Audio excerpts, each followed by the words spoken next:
how's it going? Hey. It's good and good. We are in the studio with Ivan Jennings. Yes, sir. Yes, sir. As most of you guys out there know, we started doing jujitsu, and this is one of the cats down there, and he's super cool, just super humble guy. And we asked him if he wanted to come on the podcast and chat with us for a little bit, and he agreed. Yeah. Here we are. well, thank you for asking me and getting me on here with you guys. So how long have jujitsu? We'll just probably kick off with that, right? Yeah. How long you been doing jujitsu? So I started in 2002 2002. out here in Vegas. Okay. And I got my blue belt in 2002 under Mika Sapili. And then I ended up moving back to Hawaii in 2003. Oh, wow. And then I kind of just chilled out in Hawaii, and I did more like MMA out there in Hawaii. Wow, cool. Yeah, I didn't do jiu-jitsu. I just ended up training at a MMA team called 808 Fight Factory. Okay. And the coaches there are Ronald the Machine Gun John, Kai Kamaka, Harris Sarmiento, and Ronald's wife Kim. Okay. So wow, that's awesome, man. Yeah. And that was back in Hawaii. What part of Hawaii are you from? Like what island? I'm from Oahu. Okay. Nice. The Kailua, the east side. Oh, that's cool. So yeah. Well, our parents our mom and our stepdad's getting ready to they might be shipping down to Maui. Maui, yeah. Oh yeah. Maui's nice. And I went there a long time ago when I was like 5. And beautiful place. Yeah. From what I can remember. Right. Yeah. But Maui is nice. I like Maui. Yeah. How long have you been here in Vegas again? So I moved out into Vegas in 2013.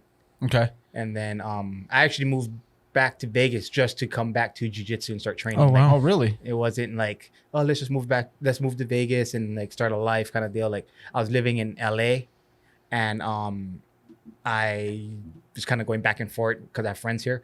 And then my girlfriend and I decided to make the move and jump to Vegas just for me to train jiu-jitsu. Nice.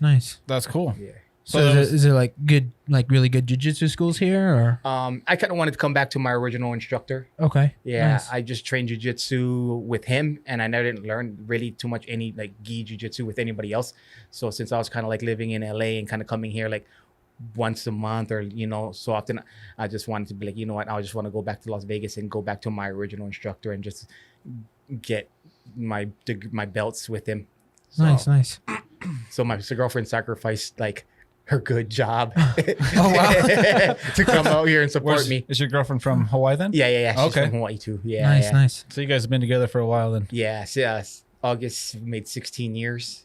Oh, wow. man. Nice, Yeah. man. Good for you. You didn't pop the question yet? Nah, not yet. He's like, come on, man. Yeah. He's like, hey, we're not talking about that. Yeah. It's just I mean, I think we're in a good spot, it's 16 years. That's like, Yeah. That's awesome. At that point in time, you don't want to do anything to screw anything up. Right. Yeah. It But, seems like a lot of people that are with a relationship for years and then they get married, they get divorced super quick. Like, Yeah. They do. So we're like, we don't want to be that jinx for like 16 years and get married for 2 and then it's like, Bad Yeah. luck. Yeah. So No, they say I think they say the average relationship span right now is like 4 years. Really? Yeah, with social media. And I mean, all that makes stuff. sense. Yeah, you can't. Yeah. So it's terrible. that's what everybody says, and that's actual from time you're dating. That's crazy. That's insane. crazy. So, anyways, yeah, congratulations on that. That's Yeah, a long. thank That's you. a long haul. Yeah, And, it's a long time. So she's you guys did a lot of traveling, and then so you don't go. So the guy that you came back to train with, why don't you? You're no longer with him, or is he no No, longer he's doing? Gracie Humaita. Okay. Yeah, he's academy. He's on Charleston. Okay. Okay. Same with Wes Craig and Rhonda. Okay. Yeah, that's Rhonda's black belt who promoted Rhonda to black Oh, belt. okay. Nice. Okay. Yeah. So you train her too? I train. Yeah, I train with all of them. Okay. Like I train with Mika. I go to Rhonda's a lot. And Rhonda's black belt is from Mika. Oh, same wow. as I. That's cool. So you just kind of bounce around through all the schools throughout Vegas, or just do a couple? Yeah. How many are there in Vegas? There's A lot. 5. Okay. Five. Okay. 5 academies in Vegas. Man.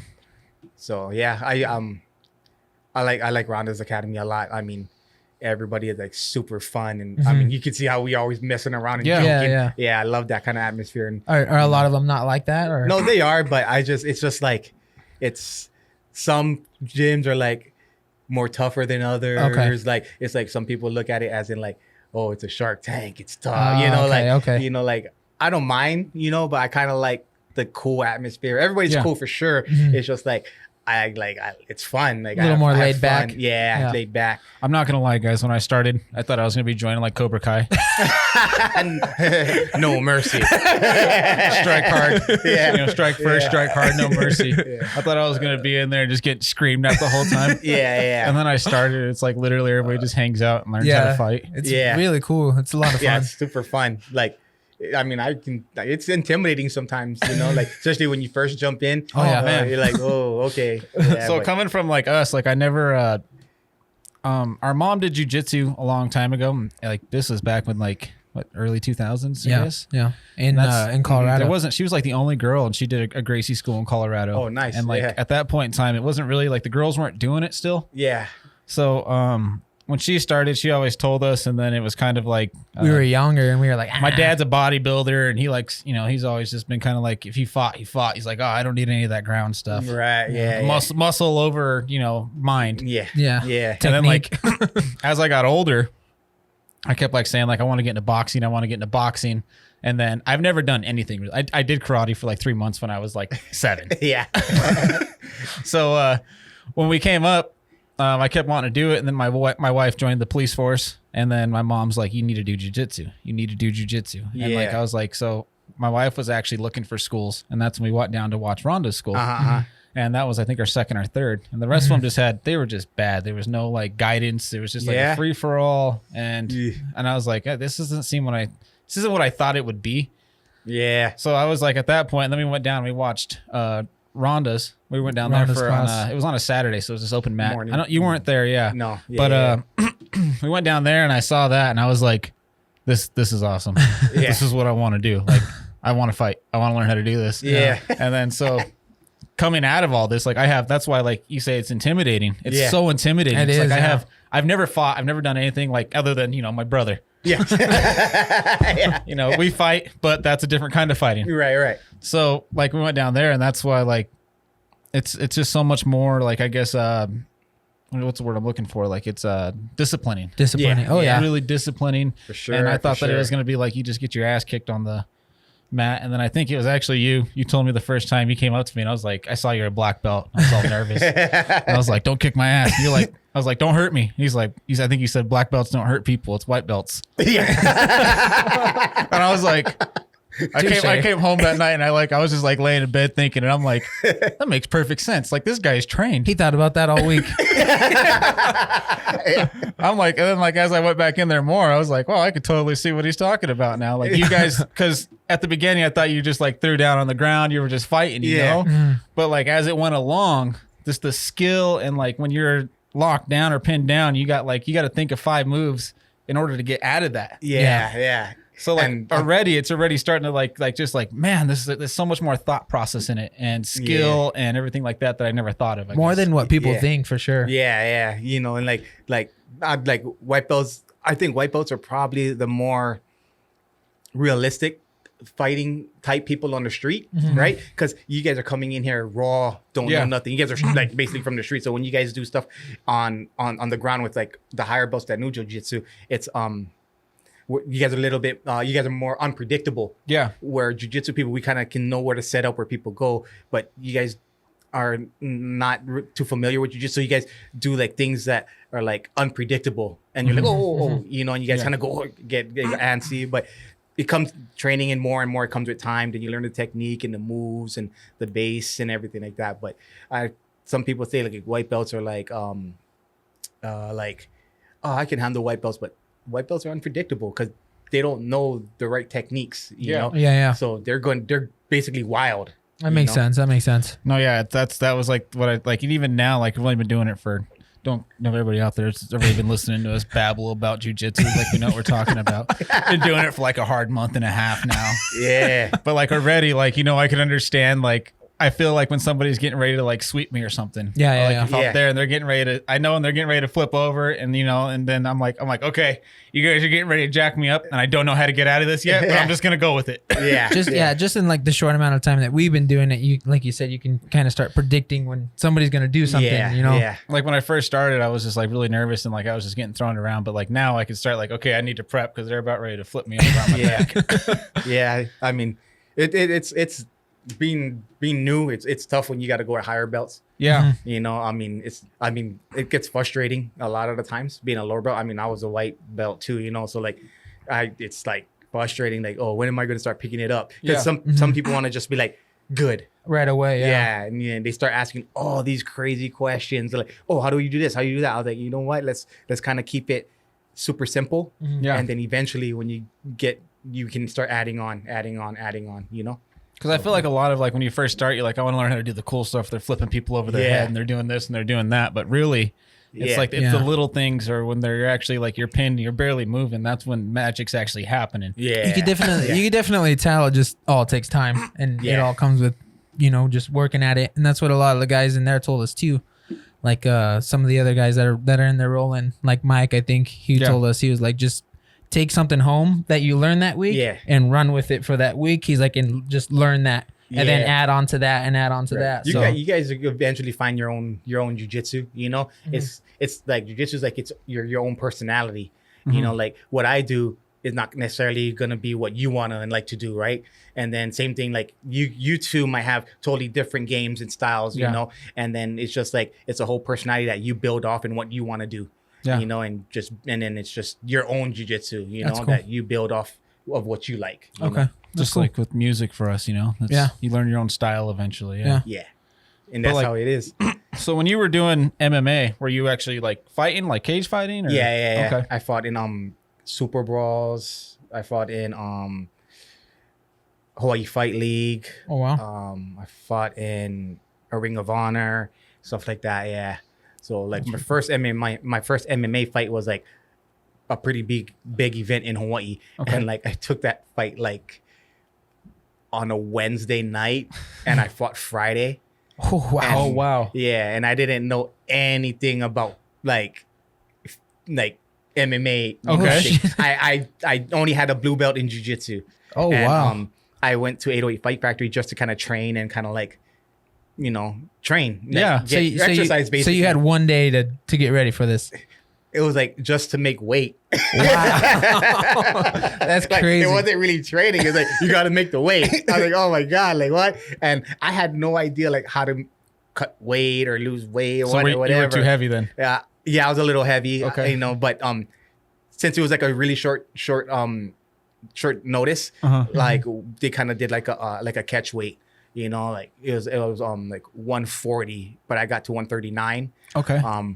But yeah, other than that, after those fights, I was fighting at 135. Okay. So going into it, you only knew jiu-jitsu. Only jiu-jitsu. And it was just like basically just survival street fighting skills. Not even street fighting skills. Like just man, I don't know, just kind of like screw it. Yeah. Just do it. So was it like when you started, I guess, was it like a something just wanted to do? So you watched it on TV? I got peer pressured. It's funny because they're like, they're looking for like a 135 or 140, and they're asking me, everybody in the gym. Yeah. And then everybody's like, Ivan, you do it. I'm like, no, like hell no.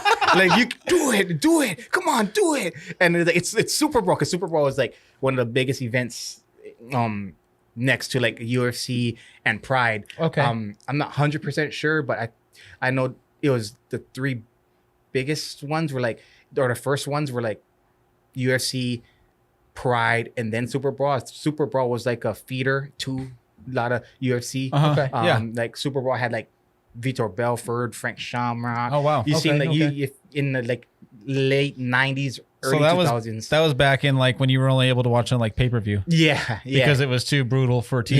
Yeah. That was when it was just coming over. Yeah. Okay. And it was so like you'd have like all these dudes that you see like in that, like they were fighting in the Super Brawls and ended up in the UFC. And everybody's like, it's Super Bowl, go do it. You know, I was like, oh no, like. So how'd you end up doing in the fight? Huh? I got a draw. Okay. Wow. I fought a guy that was pretty experienced, so I was like, okay, it was a win for me. Yeah. Nice, man. Yeah. Nice. So that's definitely a win for you, especially not knowing, like, because usually those guys come in and it's whole MMA mixed martial arts, so they know, kick or was it it's taekwondo, not taekwondo. What's the other one? Muay Thai. Muay Thai. Yeah. Muay Thai. Yeah, so they know like Muay Thai, they know like kickboxing or boxing, or like they usually have some other form of like stance fighting. Yeah. So I think my jujitsu was like. And you were just a blue belt. I was just a blue belt, so it saved me because the guy that I fought didn't really have the jujitsu like. So once you got him down, it was kind of like it was when I got him down to the ground. There was a couple attempts of like an arm bar in the first round. The third round, I caught him in a triangle, Nice. and I had him in the triangle for a long time in the third round, and then the bell rang, and I was like, I was exhausted. That was the most I've ever been like.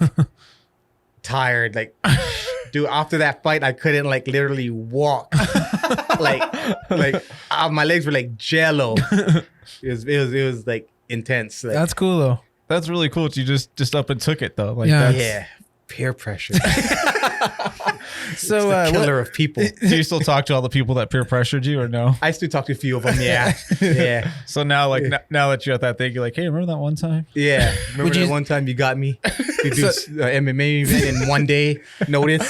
So if you didn't get peer pressured into it, do you think you would have Nah, ended up no fighting way. eventually? Nah, I don't know. No? Probably not.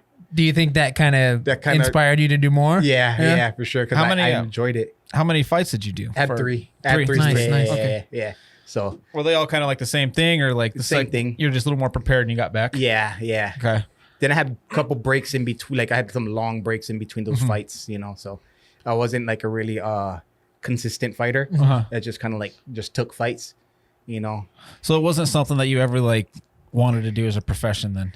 Nah, No. not really. Like, Okay. I mean, if I kept with it, maybe. But I started getting like a lot of injuries towards like maybe like 2005 and 2006. It seemed like I was getting like injured every year, Oh wow. like right before fights. Like, it's So kind of rough. what made you want to start doing, like fighting and martial arts? Just jiu-jitsu and yeah.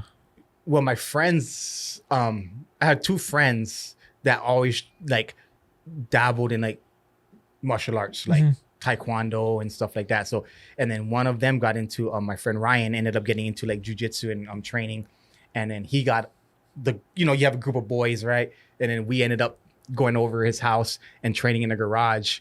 And then we kind of playing around in that. I think it was like 99, 98, 99. We started playing in the garage, learning jujitsu and stuff like that. And then one of my good friends ended up moving to Vegas and started training under Mika, and called me up and we started talking. Then I moved it out here in 2002 and then just started doing jujitsu like legitimately, like with the instructor and a team. Other than Nice. that, we're like screwing around in the garage. Wow. Yeah. Wow. That's cool. So before that, had you ever?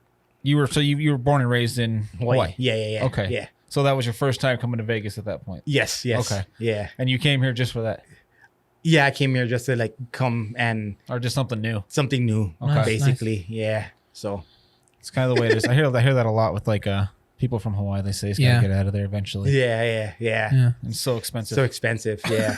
Yeah. That's what everybody says. But yeah, man, that's really interesting. Like, I guess I don't know.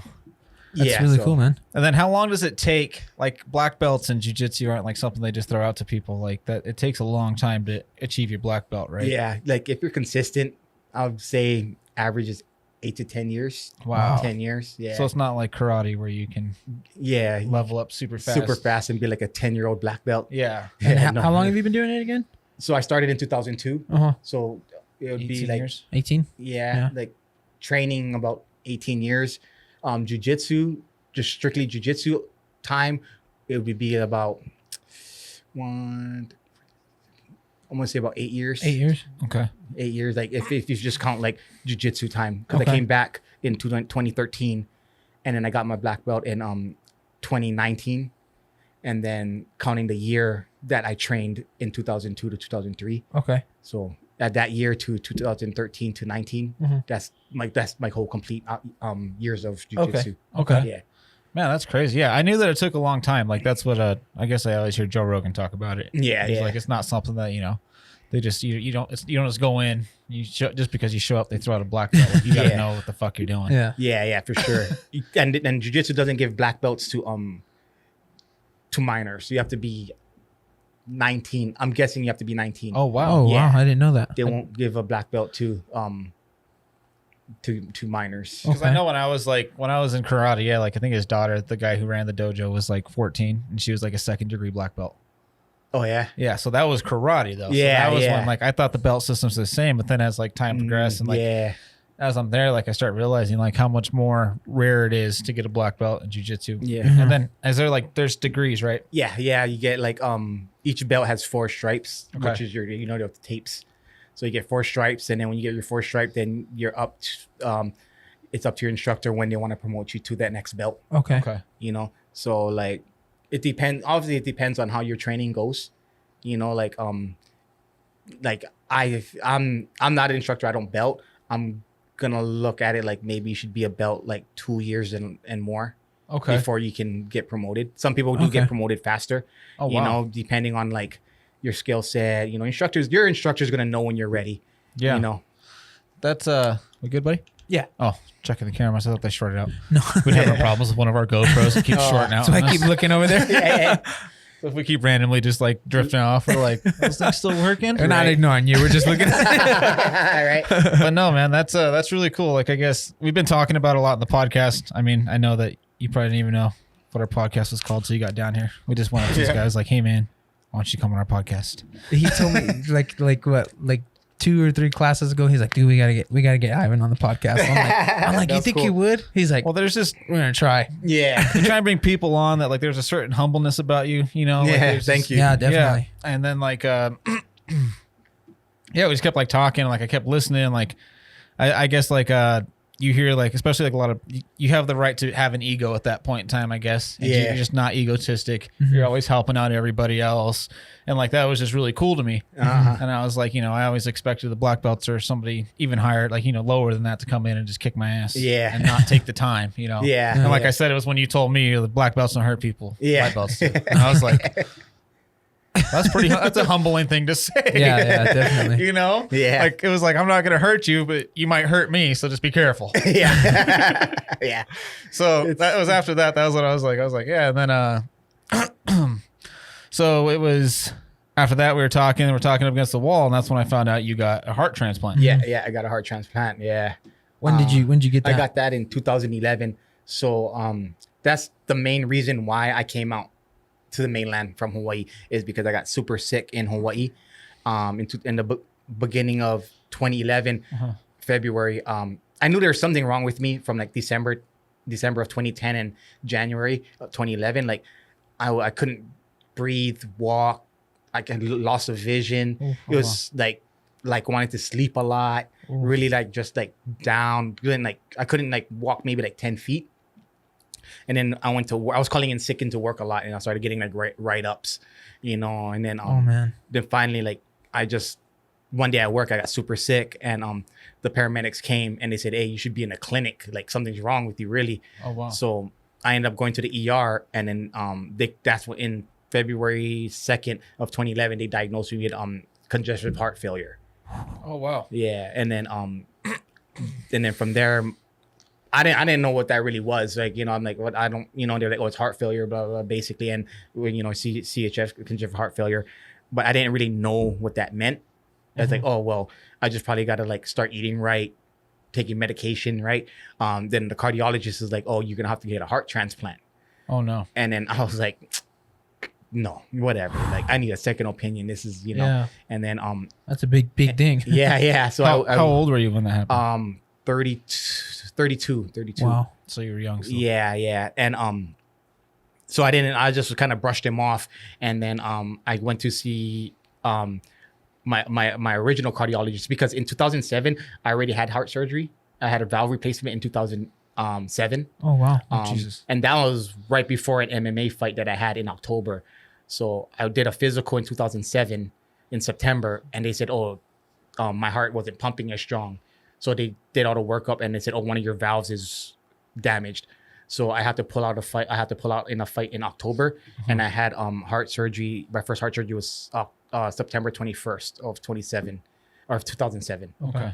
And then fast forward to 2011, I seen the same cardiologist, and then they said I'm going into heart failure, and then I had to see a heart transplant coordinator in Hawaii. So they said, we have to do all these workups. So from February to July, I was going in and out of the hospital. So like I was starting to go into multi-organ failure because of my heart was failing. So everything started failing, like my kidneys, my liver, and all that stuff. Ooh. And then finally in July 2nd, I was at home, called my mom, not feeling good. My mom came home and checked me out, told me go to the ER. I said no. I think just let me sleep. Just let me take a nap for like 5-10 minutes. I'll go. And she wouldn't let. And then they called the EMTs, and the EMTs ended up taking me to the hospital. But I don't remember. I coded on the way to the hospital, so I don't remember leaving my house. Oh wow! At all. You did what? I coded, so I flatlined. Oh wow! Ooh. Yeah. On the way to the hospital. Yeah. So I passed out. I already passed out at home. Crap. I already passed out at home. Okay. And then I coded to the hospital. And then when I got there, they revived me. And I woke up like I ended up waking up in the ICU like July 6th. Okay. And like kind of like with tubes and everything in me. And then from that so you passed out at your house, right? And then you woke up. Yeah. So I passed out at home, but I passed out just kind of like just fall asleep. Mm-hmm. But then on the way to the hospital, I coded. So I was DOA at the hospital. Wow. And the cardiologist brought me back. Holy shit. That's insane. Jesus. Yeah. Fuck. And then from there, I ended up waking up in the ICU like July 6th, July 7th. And then from that hospital that I was at is not like a great facility for like heart. So I ended up transferring from Castle Hospital all the way to Queens Hospital, which is a heart clinic that has a heart department. And from there, a heart transplant coordinator started talking to me, and they said, we can't qualify you for a heart just because organ failure. Okay. I was weak. Because if my heart's weak, I won't survive the transplant, right? Yeah. And then Hawaii doesn't do much transplants. It's like, it's a small island, not too much for you, And then super weird, like, so my grandfather, everybody was kind of saying their goodbyes, visiting me. And then it was super weird that so your family was basically just coming to visit me, kind of say their goodbyes. Wow, man. You know, and then man, like July, it was super weird. Like I can't even. I'm gonna say July 14th. So how long were you in the hospital for? Yeah, so July 14th, my organs all went back to normal. Just like random, like just kind of got back to normal. And the coordinators were talking to Cedars-Sinai in California, and they said fly him out to California now. Like he has to leave now. Because they don't know if my organs would fail again and I wouldn't be able to make a trip. Oh, so wow. I flew, like flying and everything. Yeah, right. So my mom bought a plane ticket. She spent like money because, plane tickets day of. So I flew out, got to Cedars-Sinai, and I stayed at Cedars-Sinai until, I stayed in the hospital until September. So about, 2.5 months, 3 months. And I stayed in a little room for like it was like a jail cell, man. Oh, man. Yeah. Wow. And then I stayed in that cell, and I'm gonna call it a cell because I can't get in there. Right? Yeah. But in this little room, and then I get a call. Actually, I get a call. Today's like tomorrow's my anniversary for my heart transplant. Oh wow, man! Yeah. Holy crap! September 7th. Yeah. So I got a call September 6th, which is today, right? Of 2011, saying that, we found an organ for you. Wow. And then and the surgery went all the way through like 20 something hours to September 7th. So actually tomorrow is 9-year anniversary. Dude, congratulations, yeah. man. Jesus, fuck. Congrats. What's the chances of that? Yeah, right. Yeah, I didn't even you didn't even register to me. That's crazy. Yeah. Well, this all worked out perfect. Yeah. So, oh man, dude, that's got to be like the hardest thing.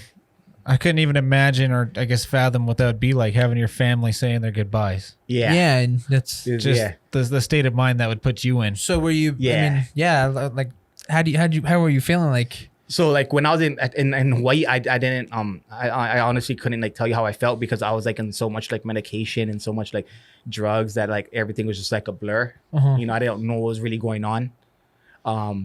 But my grandfather was there, and my grandfather doesn't ever leave the house. Like, Oh wow. you know what I'm saying? And Wow, me and my man. grandfather are like we were like he raised me as you know he was like my father figure. Okay. And so he raised me, and like my grandfather never like left the house, but he would always I remember him at my bedside like all the like the whole time I was Wow, man. and then yeah, so That's heavy. Yeah, That's definitely. incredible. yeah. Definitely. So but in when I got to Cedar Sinai, everything was I was more coherent in Cedar Sinai because they brought me back to like to understand what's going on. Kind of like I knew what was going on now. Like, okay, this is serious. But it was weird because like today, September 6th, I called my mom, say like, you know what, just bring me back home. Like, because I'm in the hospital for months, and it's like nothing's happening. Like nothing's happening. No heart's coming in. I was like, you know what, just let me come back home, and I'd just rather like pass away at home with family and friends because I don't know nobody in California. You know, it was just like my mom and my girlfriend kind of switching back and forth to like be with me, right? Yeah. So my mom would be for a month or a few weeks, she'd come back, then my girlfriend would come see, you know, so they're switching off rotations for weeks or months at a time. But on September 6th, I just told my mom, just bring me back home. I'd rather just be at home and go. And then like a few hours later, I get a call. It's super crazy. Jeez, That's man. insane. Someone was watching Watching over over you. you. Yeah, Yeah. for sure. What's the like? I'm just curious. What's the like procedure on a heart transplant? Like, So so you got to do through like a lot of so they go by that you have to have the right blood type. Okay. You know, the blood has to be like identical. Wow. Then they do like you have to have good kidneys. Your kidneys have to be functioning well. Liver, lungs. I had to see a dentist. wow. Really? Yeah. Down to your teeth. Yeah, down to my teeth. Holy shit. Wow, that's insane. I had to see a psychiatrist, you know, to see if I'm like mentally wow. able to like proceed after a transplant. So it's probably You know. like mentally, like if you're ready to live, if you're strong enough to keep on and push through what's Basically. to come. Yeah. Okay. It was just like every day is blood work. Every day they take out blood, and you have like you have your white cells. Where your white blood cells is like if you're sick, if your white blood cells were like a certain amount, they'll take you off the donor list Oh wow. until you get better. So if you get sick, you get taken off the donor list, like a pause. You don't lose your place in line, but if you're on a pause for like 3 days and the heart comes in with those 3 days, You don't get it. you don't get it. Oh wow. Wow. You know, That's crazy. and then when you get back, they'll put you back in line where you were. Like nobody's gonna jump in front. So of then you're waiting again. you. Yeah. Wow, that's And crazy. I was on a 1A list, which is like priority. Like okay. the next heart in line for me is mine. Okay. You know, but what was tough is that like I was in the heart transplant floor, and I was in the hospital for so long that I would see people go in and out. Like people would come in for like a week or two, get a heart, and get to leave. Oh man, that's So I'd see a lot of people going in and out of their rooms, like, oh, and one guy was like, oh, good luck, man. Hope you get a heart. And I'm like, man, They probably had to like, discourage you a little bit. yeah, like, man, when am I gonna get mine? You know. And then doctors would come and tell you, like, oh, we had a heart for you, but we turned it down. I was like, what? Fuck. And then, but the doctors were so good that they want to look for the best heart for you, you know, like, and that you makes know, sense. They like look at depending on like the person, you know, like if it's an older person, they'll probably give them like a heart that's, you know, I don't know, like maybe not as good. yeah, I'm guessing, you know, if I'm young, they'll probably find a stronger heart, Okay. you know, to give me, you know. That makes sense. It, No, that they makes kind of sense. like look at the situation. So there's a lot more behind the scenes than Yeah, there's a lot. What you see on the movies is not true. at that point in time. They don't just bring it in a cooler Yeah. on ice. Nah, no way. At that point in time, though, there's so much more going on behind the scene that you didn't understand. Yeah, And it was for just sure. probably I can imagine the frustration. I guess Yeah. I couldn't even fathom that. Yeah, no yeah, way. it's wild. It's wild. But Like that's it was so funny because I even knew answers because it's a teaching hospital. yeah. So I kind of knew stuff that the teachers, that the students would come in And they're like, this number means what? And then they'll be like, and I'm like, I know. Because I started, I'm in there for so long, I kind of start picking it up. He's in there teaching. Could have been a heart doctor. Yeah, you're right. But it was cool. I had some great nurses. That's what made it all the best. I had like some awesome nurses. That's awesome.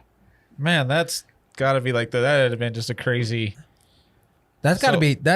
I'm sure you're humbled to just. Yeah. To still be here, like. Yeah, it feels good. Like like. I mean, at times I do get like really paranoid when like I feel something in my body. Okay. Like I get like, especially. Understandable. Well, they say, because they say like after like, I think it's what the first I think they say like 83% or something like that make it past the first year and a half. Yeah. And then only 60% or something like that make it past the first 5 years. Yeah. I really don't know the percentage. Okay. Cedar Sinai's percentages are like off the charts. Okay. Like they're probably like the most like successful heart transplant. Oh, wow. Actually, they're the best heart transplant hospital in the world. Okay. So Wow. their percentages is like 90s. Holy I'm crap. guessing. Like That's awesome. high That's awesome. 80s, 90s. Nice, man. And then, so coming out of that, basically you were like, fuck this. I'm going to live my best life. Yeah. And you just started jujitsu. So like so the first How year long was your heel time? Yeah, I was gonna say. my heel time, I kind of jumped back pretty quick. Okay. My surgery was September. I kind of started working out a little bit and in 2011 December. So this is after your surgery, you lived in Cali. Yeah. Okay. I So you lived in- didn't go back to Hawaii. I didn't go then. back to Okay. Hawaii. Yeah. The first year is like stressful. Like you got to do biopsies, blood work, x-rays. Just to make sure it Would, doesn't check. Yeah. Would flying probably put a lot of stress on the. Yeah. So I wasn't supposed to fly. Okay. In like And you did. yeah, I did.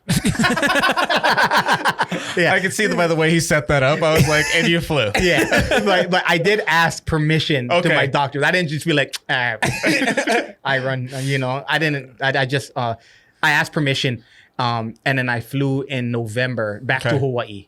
Oh, wow. Because it was my grandfather's 70th birthday and my uncle's 50th. So Oh, it wow. was like they're having a big surprise party for them for their 50th and 70th, and I was like the guest that they didn't think I would be that's there. cool. Oh, that's cool. So I flew in, and then while the party was coming, then I kind of got introduced in, and everybody was like, "Oh shit!" So that was the first time. Yeah, it was the first time you've seen him since you left. Yeah, right? yeah. And then my grandfather was like, he was tripping out. Like he was like, "Oh, why didn't they tell us? Like, tell me, you guys can't do this to me, Like, but it was a great surprise for my grandfather for That's sure, awesome, man. for sure. Man, So, that is a crazy story. yeah. So you came out of that, you're just like, hey, fuck it, I'm gonna fly, I'm gonna do whatever I want to do. I'm invincible. Yeah, basically. I was like, dude, I got a young heart now. Dude.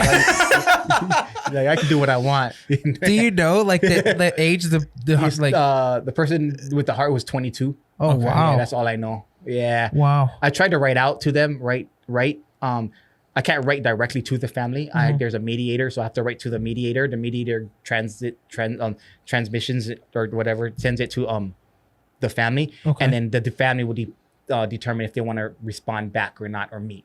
And I never got they didn't respond back at all. So it's kind of like maybe some people don't want to meet the donor. Yeah. It's probably too hard for them, so they didn't give a reply back. So I tried to reach out. That's cool. At least you on your, tried. on your though, yeah. behalf, that's incredible. Yeah. Yeah. Our cousin was shot and killed, and that to know that she was a donor and to know that something Yeah. like she could have saved somebody's life Yeah. like that really is just Yeah. it's really impactful to see that you're thriving and doing so good. Yeah, man. Yeah, I really wanted to like meet them just because be like, hey, your loved one's heart didn't go to waste. Like, I mean, look what look, I'm a jiu-jitsu champion. I've won some gold medals, and like it's not going to waste, Yeah. Not to mention the fact that you decided, was this recently or when did you decide you're going to start riding your bike 30 miles a day? I know, right?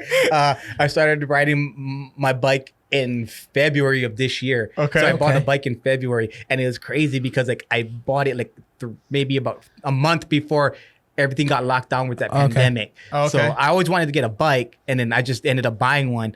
And like it just so happened that the pandemic hit, and I was like, oh shit, I get to ride now, like even more. Streets are empty. Yeah, so yeah, it's crazy. It just kind of worked out that way. Nice, man. So Yeah. do you like cycling? Yeah, I like it. I enjoy it. Yeah, it's tough for I sure. bet. So You know? this, for everybody out there listening, this fucking guy. Sorry, excuse me. I'm at jiu-jitsu, right? I'm like this guy. I'm already like kind of. I'm looking up to him and watching his moves, everything he does. He's giving advice, stuff like that. And I'm like, man, this is awesome. Like, you know, it's inspiring me. And then he's like talking one day. I'm like bitching about how my back hurts or something like that, you know. And I'm like, oh, my back, you know. I almost had to get surgery. No, I didn't. I'm fucking being a bitch. So anyways, I'm in there talking about this. I'm whining, and that's it. We're rolling after class, like we're doing like the open mat, the rolls, and then I'm standing against the wall, and Ivan comes up, and he cut himself on his eye or something like that. Yeah. And he's like, I got to cut my nails, and I was like, okay. He's like, all my medication. He starts like talking, and I'm like, so what is all the medication for? He's like, oh, I had a heart transplant. I'm like, oh, well that's pretty. That's pretty cool. No more bitching from me. Yeah. I'm like, okay, so what? This guy's already, you know, he's kicking ass in this. He's a jiu-jitsu, he's a champion. You know, Black belt. He's black belt. He's doing great. He's talking like before class about how he rode his bike for like 27 miles that morning. We left that night, and he was talking to me in the car. He's like, dude, he's like, Ivan had a heart transplant. I'm like, really? He's like, yeah. I'm like, no way. He's like, yeah, dude, that's what he just told me. I'm like, wait, he said he cycles every day for like 30 miles or 40 miles. Oh yeah, he says that. He's like, I had a heart transplant. I got like this big. And I'm like, he's like, so like, you know, he kind of like looked at me, and like at that point in time, I'm not going to be like, yeah, I actually like, you know, I bulged one of my discs. Yeah. At that point in time, I'm like, yeah, dude, I'm just going to nut up and start coming to class 3 days a week. Yeah. I try to ride like 20 miles. I think the day that I was like 27 miles. I think I did the day before or something. But yeah, I try to get like 20 miles in the morning. Nice. So what is your doctors say about that? Are you not really in touch with them anymore? I talk to them all the time. They think it's good, or yeah, they think it's like impressive that, you know, like people that they think it's impressive, but like, man, you're like do jiu-jitsu. Then when I told them I started riding a bike, because I at one point I was doing 30 miles, but I took a vacation. Okay. And like when I came back, it was like 2 or 3 weeks of like not doing nothing. I was like, like, yeah, I don't want to do 30 anymore. I'll just kind of keep it at 20, you know. Yeah. But when I told them, they're like, man, that's good. There's nothing, if like I wouldn't be worried too much about your heart if you're riding this 25 miles every other day or something. Like they're like, that's good. They think it's real good that I do jiu-jitsu, and I do work out a lot, because I think a lot of people get complacent, where like when their heart starts racing and they get real scared. Yeah. You know, they still get panicky, like, oh, something's wrong with my heart. Which I'm not gonna lie, it does that to me too. Yeah. When like my heart starts racing super hard, or if I train too hard and I can't catch my breath, I feel like, oh man, I gotta breathe. Like I think this is gonna happen. So I understand why people don't want to try to work out and get exercise, but I recommend that they should at least do like 3 times a week of like something simple. Ride a bike at the gym for like 30 minutes. yeah. Or walk on the treadmill for 30 minutes. Just, your heart's a muscle, you got to work it out. Yeah. You're not gonna, it's just gonna seize, and you probably get clots, you probably get, you know, back blockages, you know, but you have to work it out, and I do that. So like Cedars-Sinai, the doctors are like, they're happy that I do what I do, and I keep the heart going, because it's like if the heart goes and you die or whatever, you know, hopefully everybody can have the longest life to live with a heart transplant. Yeah. Like it's kind of like a waste, right? Like you get a Yeah. heart transplant, no. and then like 2 or 3 years later, you don't do nothing. You get overweight, And you kinda shut start down. eating really bad, and then the heart fails. It's like, man, like we could have probably gave it to somebody that It's like your second chance, pretty much. could have gave it to somebody that would be willing to Push the envelope. Yeah. Like, hey man, like really take care of it and do what they need to do to have that longevity with that heart, you know? Yeah. So The heart's such an interesting thing, man. My dad, our dad actually had an athlete's heart. oh yeah. That's where he overworked it out. Oh. So it got too big and it started closing off his ventricles. Yeah. So him and my mom are both bodybuilders, and then it was steroids, heavy steroids. He was big. He was like he was over huge. 20-inch biceps big, and at that point in time, they were both, mom and dad were huge. Yeah, they're big, And then massive. yeah, they were like borderline getting ready to start doing competing and stuff like that. And then he just started getting really weird chest pains and stuff like that, and felt like he was gonna pass out. And then he went in. They're like, "Up, your muscles, your heart's too big." Too big. Yeah, and I was like, at that point in time, he's like, well, what's the point? Like, I think he was upset because he's like, I work so hard to keep healthy. Yeah. That it kind of. But everybody kind of knows that bodybuilders are like the most unhealthy. Yeah. They got big muscles, but they force themselves so much. And you can only put so much in your body and work it out so hard before it starts, Doing the opposite for you. Yeah. At one point, I was like eating too healthy.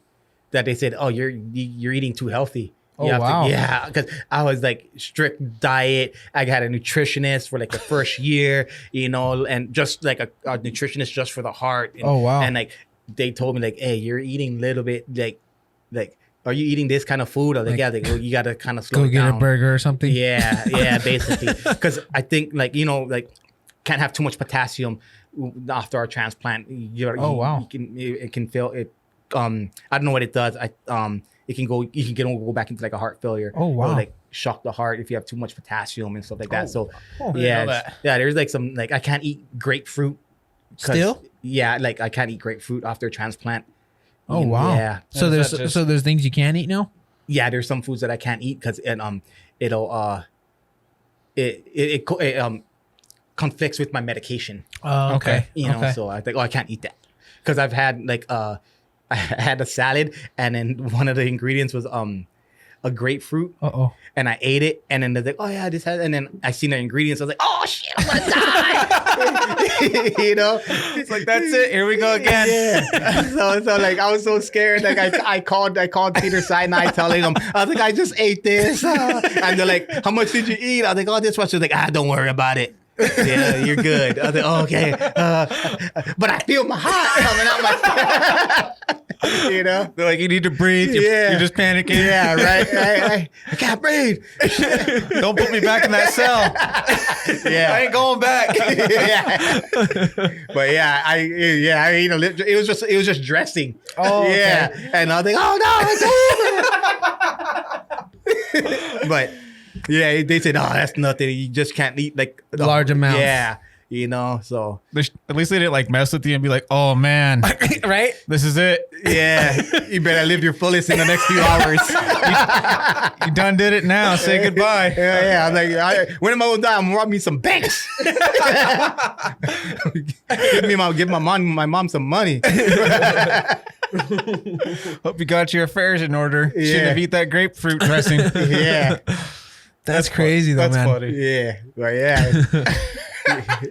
There's a lot of time, man. I tell you, man. There's sometimes like I got like whoa, like oh something happened. Oh shit, But Freaked out about it. yeah. Like even like with the COVID stuff now, like I'm high I was risk. gonna I was gonna you. ask about that. Yeah, like man, I was like locked in my house when it first locked down for like a month. Like I didn't go anywhere. And then I you bought a bike. Yeah, I had my bike already. But yeah, I started making like COVID dinner like stories on my Instagram. I was like, day 14, COVID dinner. Like I started making all these concoctions of food. It was like bad. I did it for like almost like 20 something days. Everybody's like, what are you guys eating? I was like eating Egos. Like just like some like horrible food. I ain't gonna lie. It was definitely not heart healthy. Like it's definitely it's bad. I was like, yeah, it was bad food. Spam. I'm from Hawaii, but we spam. Okay. It was like Vienna sausage, stuff like that. Like it was bad. Yeah, spam's a really big thing in Hawaii, right? It's very big. I love it. Yeah. That's spam wasubi. Spam Yeah, musubi. spam musubi. Yeah, that good. stuff's so good, man. So like I'm gonna ask you, is the food Hang on, like I'm gonna use the restroom real quick. okay, You guys cool. keep going. All right. All right. Yeah. Is the like Hawaiian barbecue here different like here in Vegas and Hawaii? I think Hawaii's a lot better. Yeah. Yeah, for sure. Probably more fresh, right? Yeah. Yeah. I mean, you also depends on like where you go. Like I have certain places in Hawaii that I'll go for certain foods. Okay. Like you know, like I think every place has like their little specialties. Okay. Yeah. Out here, I really don't know too much. Like there's like 808. Is it 808? Island Flavor. I think that's on Durango. Okay. Yeah, it's on the like Closer to tasting how it tastes in Hawaii. yeah, they're probably Yeah. the closest. And then there's like other restaurants that like, not really. Like this is kind of like, Because there's like what is it, L&L? L&L. Oh, L&L sucks. Really? Hell yeah. Really? Yeah. So that's what what Yeah. me and my wife because it's eat, Hawaiian barbecue, and we think Yeah. like, oh, this is amazing, Yeah. but it's not good, huh? if you gotta like it, it's cool. So like, I eat L&L. I eat L&L. is it kind of like the fast food version of kind of real yeah. Hawaiian barbecue? Yeah, kind of. Okay, that makes Yeah. sense. Yeah, like so. I eat chicken katsu, Mm-hmm. you know, and L&L, man. They're I'm gonna keep it real, man. They're cheap, you know, because like the chicken katsu, their katsu sauce is watered down. Oh, really? Yeah, it's not like thick. Oh, okay. You know, so like it's just like water when you dip it in. Yeah. Katsu sauce should be like thick. Okay. You know, so it's like these dudes are cheap. It's like the lemon chicken from a Chinese restaurant. It's Yeah, like kind of yeah. watery. Yeah, No, so I'm it's good, kind of buddy. even like even some restaurants out here, like some like Hawaiian restaurants out here, they have like sriracha, Uh-huh. and like you know, sriracha is like a thick, Yeah. right? If you use it and it's watered down, they add water to save money. Oh, really? Yeah, I didn't know that. right. Like I can get this bottle, I could get like a 6-ounce, 8-ounce bottle, and add water to it and make it last like a 20-ounce bottle. Oh shit. yeah, so That's crazy. Where's that at? What do they do? I missed it. Yeah, you missed a lot. He said L&L shit, and He said you guys have no idea how good the food is. pretty much. He said he was just saying L&L is like kind of like the fast food version of like their like actual Oh, okay. true Hawaiian food. So we're down here, like people come out to visit, and we're like, you guys want some authentic Hawaiian food? Like real Hawaiian. yeah, It's like the same as going to like a Panda Express. Yeah, pandas. No, you said what 808 island flavor? There's island flavor. Island flavor. He said that's like It's on pretty close Durango. to- It's like Okay. I can't even tell you where it is. It's like there's that little I don't know where it is. It's on Durango. Island Like, flavor, right? Yeah, Oh, yeah. cool. I'm gonna have to look that up. And then there's one on Eastern, right off the 215 in Eastern. Mm-hmm. I think that one is I don't know. I No forgot. worries. No worries. Yeah. Let's Google it. Yeah. Well, Find it. Message you. Hey man. Is Yeah. this- They're we're good. gonna stop talking about our authentic Hawaiian food in the podcast. right? I'm never Yeah. gonna eat that shit again. You can eat it. It's good. I mean, I ain't gonna lie. I eat it. I eat Yeah, it once in yeah. a while. Yeah. It's just not the real deal. Yeah. I eat like more like that. I eat the chicken katsu curry. Okay. I eat that. Is that a little closer to the real curry or real katsu? I mean. Yeah, their katsu is good for sure, but like I like katsu curry. Okay. You know, I haven't had that. Yeah, it's good. Try it. Say like, can I get katsu curry? Is it spicy? Nah, no, it's not. No. I'm like a girl, like black pepper burns. Yeah. Do you guys eat a lot of spicy in Hawaii? I eat spicy. I'm Puerto Rican, Oh, okay. so like I like a lot of spice. Okay. Like I could eat like I'll just put like all kinds of spices on my food. Super spicy. Yeah. Nice. Yeah. Sometimes it's kind of bad where like I start sweating. So is your whole family all like Yeah. Puerto Rican? Yeah. My mom, my mom, my dad's black, but I was raised Puerto Rican. Okay. Yeah. Nice, So Hawaiian nice. Puerto Rican. So I have like I have my grandparents make Puerto Rican food and stuff like that. But Nice. we have like Hawaiian style stuff, you know, because we're from Hawaii. Nice, man. Nice. So it's kind of mixture. What is this sounds so stupid. I know I've met a lot of Hawaiians here in Vegas. Yeah. Why do they come to Vegas? I have no idea because it's cheaper. Maybe, is that why? Yeah, And I it's think so. so expensive And there. everybody in Hawaii likes to gamble. Okay. Okay. It's a gambling. Like everybody likes to gamble. Okay. That Yeah. makes sense. Because I've known like at work, I've known like since living in Colorado, I never met a single person from Hawaii. Right. We moved to Las Vegas because we're originally from Colorado. Yeah. We Yeah. grew up in a little fucking hick town down there. Right. And You're Hawaiian? What are you? Yeah. What is that? What's Hawaiian? What's a Hawaiian? we came out here. What's an island? We came out here and everybody's like, yeah, I'm from Hawaii. I'm from Hawaii. And I'm like, what the fuck? Like, why is everybody from Hawaii here? You're right. Yeah.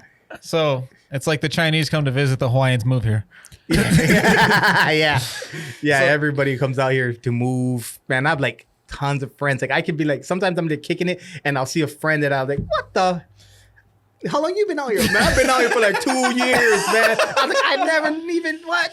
So which the island that you're from in Hawaii, is it one of the like smallest ones? Or? It's the main island. The main island? Yeah, Okay. yeah. Our island is like Oahu is like with Waikiki, Honolulu. Okay. you Okay. know, so it's like It's one of the big ones then. yes. That's the big one. It's not the biggest island. Okay. But it's the What is the biggest island down there?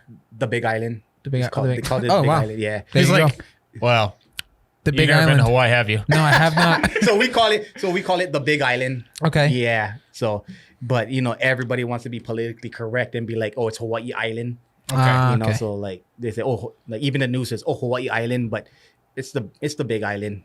You know, So how far, like, because like how long would it take you to get to like the big island? the big island from Oahu, say like a 45-minute flight. Oh wow. So do you guys have like Yeah. little hopper planes yeah. Yeah, Really? we do. Yeah, That's yeah, cool. That's cool. Yeah, or boats? You guys take not a lot of boats. there was a ferry that would go to the islands, but there's like a big protest about the ferry going, protest. maybe killing like ocean life. You know, Okay. So, but Always somebody bitching somewhere. always.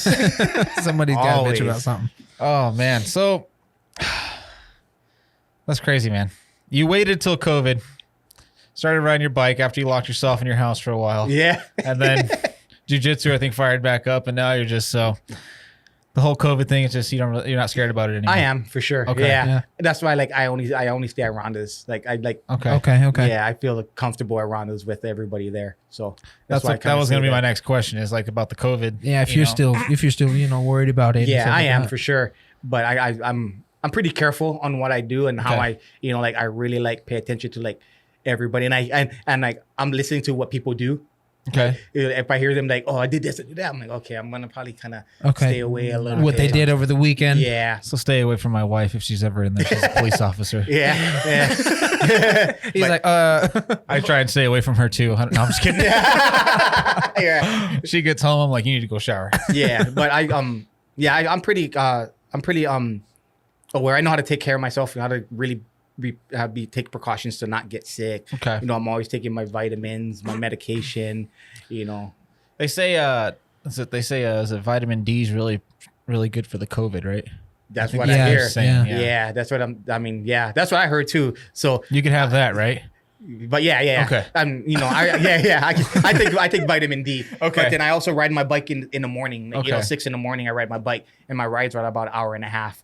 So Super like awesome. I'm in the sun. You know. okay, nice. So Yeah, no, that would be like scary because like I guess I'm a mask bitcher.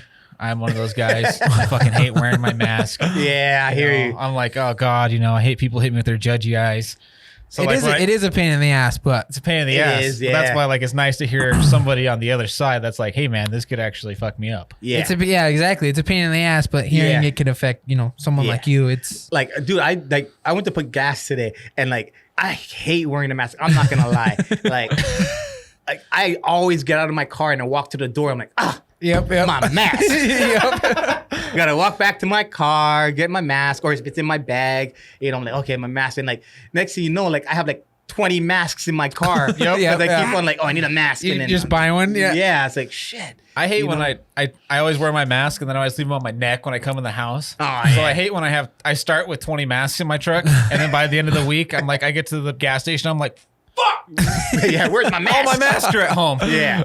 Yeah. Sometimes I put masks in my bag and like I open up my bag and I'm like 1, 2, 3, 4. I'm like, what? Shit ton of masks. Masks.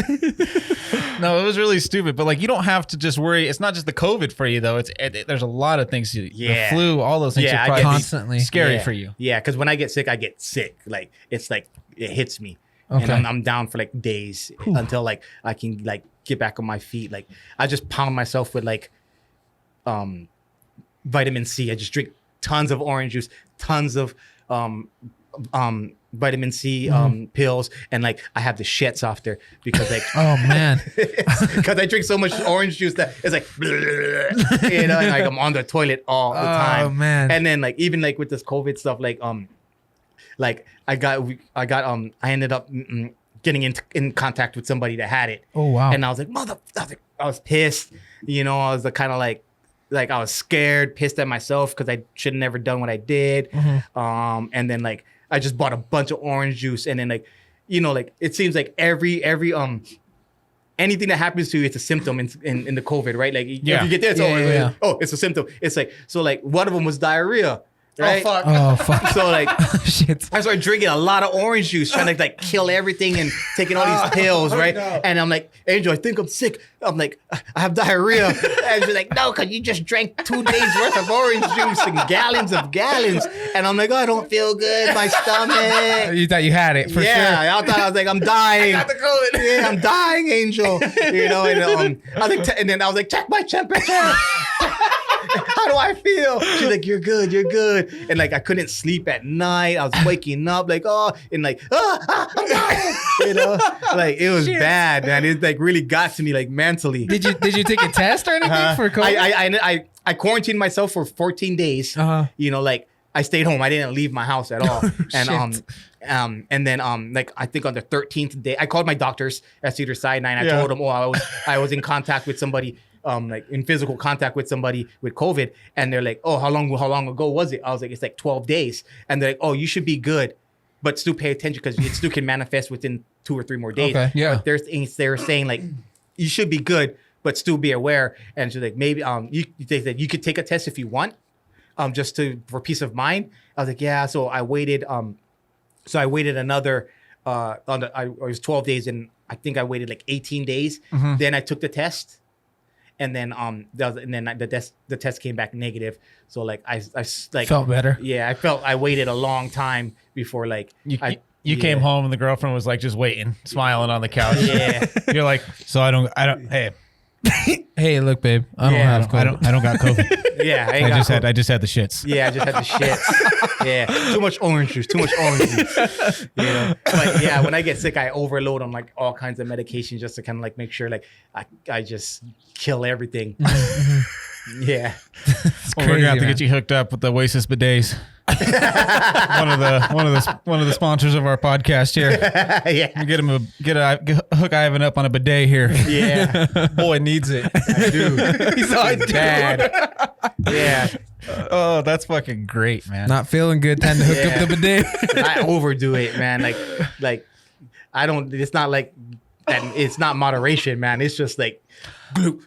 Oh shit! Glue, you know, like. To where your stomach can't handle it anymore? I just drink and then sometimes I mix Sprite in it too. Oh really? Yeah, done That's Sprite? actually really good. Yeah, I've never had that. Yeah, Sprite. And OJ. I've never had that. No, so good. I think I've done like Dr. Pepper or something, and it's terrible. Oh, it tastes like a mimosa almost. Yeah. Okay. It's because you get the fizz, like the champagne gives it the fizz. That makes sense. You just don't have that after bite. Yeah. That makes sense. You know, I don't know if you drink Sprite or 7-Up if you're sick, right? So you mix it with 7-Up, and then it's like a super killer. Huh? I don't know if super killer, but it. At least it makes you think it is, right? Yeah, right. You know, anything when you're sick. Yeah, anything, man. I'll be like, oh yeah, it's bad. Like, but you know, I try to be extra like careful and just. But now I feel like a little bit more. I feel a little bit more with this whole COVID thing. I kind of feel a little bit more open. Like, okay, it's not, you know, like I know it's serious for sure, but I'm aware what I do. Like, you know, because it's been so long. I know you kind of like okay. You know your boundaries and your limits. Yeah. I think the biggest problem though is like nobody. Pardon me. We still don't know what the fuck's going on. Yeah. For sure. Nobody knows like if it's as serious as they say it is. If it's just the flu. That's the crazy thing is they say one thing and then they come out and they say another thing and then another thing. It's like so that's got to be like really difficult for somebody and you know with your heart and everything like that. Yeah. I try not to take risks because happens if it's like a for real thing. Like exactly. Because they're talking about everybody that's like getting super sick or on ventilators or dying or are pre-existing conditions, right? And even Cedars-Sinai, the doctor said like, you got to be careful. You take it seriously. Yeah. So they tell me like what I should and shouldn't do, but you know like then it's like up to me to like follow the directions, and like I'm like, okay, let me try this, and then kind of like, but That's pretty cool. yeah. So you said you got competitions coming up. Yeah, I signed up for Pan Am's in October. Okay. So, And what is like?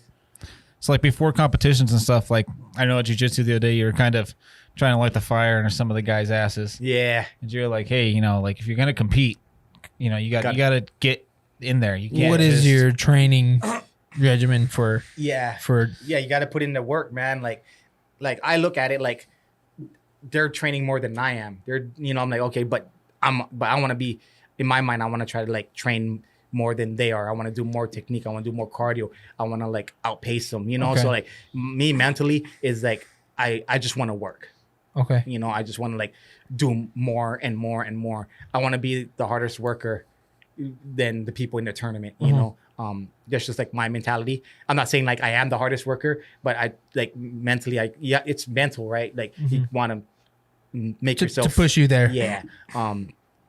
If you're gonna compete, like jujitsu is, you got to do jujitsu. Like you're not to get good in jujitsu is to train jujitsu, right? If you want to compete, you have to train jujitsu to get good in jiu-jitsu, to compete at a good level. This is the Pan Am's. Pan Am's is like one of the third or fourth biggest tournaments in the world. Oh wow! Oh, wow. Is that here in Vegas? Or? It's going to be in Florida. Oh wow! Yeah, it's usually in California in Irvine. So you'll go down to Florida. Yeah. Okay. Yeah. Nice, How long? man. How long does it last? It's a 4-day tournament. I think it's from October 8th to the 11th. Have you done it before? Yeah. Okay. Yeah. Is that the one that? What did you place last time or I've never placed in the pans. the pans? Okay. Yeah, it's tough. Like the best of you'll get the best people in the world competing in pans. Wow. Okay. Nice. But I've never placed in pans yet. So it's gonna be the Hopefully. year. Hopefully. Yeah. Shit. Man. What is your preparation like? I guess so. You say like a lot of cardio, this that. Like, do you pretty rigorous in the gym? Yeah. Are you like weight training? Like, what do you do? I don't really lift weights. I do a lot of cardio. Okay. Outside of jiu-jitsu. So like, riding my bike is a form of cardio. Yeah. So since now that I ride my bike. I just started going back to EOS. So I do like the elliptical. Okay. And then I do the row machine. Okay. And then I do some TRX exercises. Body weight, Nice, a lot of nice. body weight stuff. Yeah, and TRX exercises for my core. But then I don't lift weights. But that's basically my regimen, like outside of jiu-jitsu. And then I try to be training at least I try to do 5 to 6 classes a week, so I have like a regimen, like I'll do like 2 days on Monday, Okay. Train Tuesday morning, rest Wednesday night, rest Tuesday night, rest Wednesday morning, train Wednesday night. Okay. And then I take Thursday completely off. Okay. And Okay. then I'll train again on a Friday night, and then Saturday, Sunday, I kind of just do my own cardio, my own gym work. So like, if you got is October you said? Yeah, So like, when will you start training now for that? I've been training already Okay. for it. Yeah. So how in months in advance then? No, I just kind of started I just signed up like 2 days ago, Okay. but I've been getting ready for it about a week and a half. Just Okay. 'cause, like I'm gonna sign up. So I just kind of just prepping myself, and then I signed up a couple days ago, and then now I'm like, okay, like now it's real. yeah. Yeah, I gotta- Okay. And I changed my diet. I'm not a full blown plant based eater. Okay. But I eat a majority of my foods are plant based. Okay. Like I'll eat my meals plant based for about 2 weeks, and then I'll have like a cheat day. Okay. But I'm not like flat out plant based. Mhm. But definitely diet, like until pans, I'll probably just be plant based all the way through.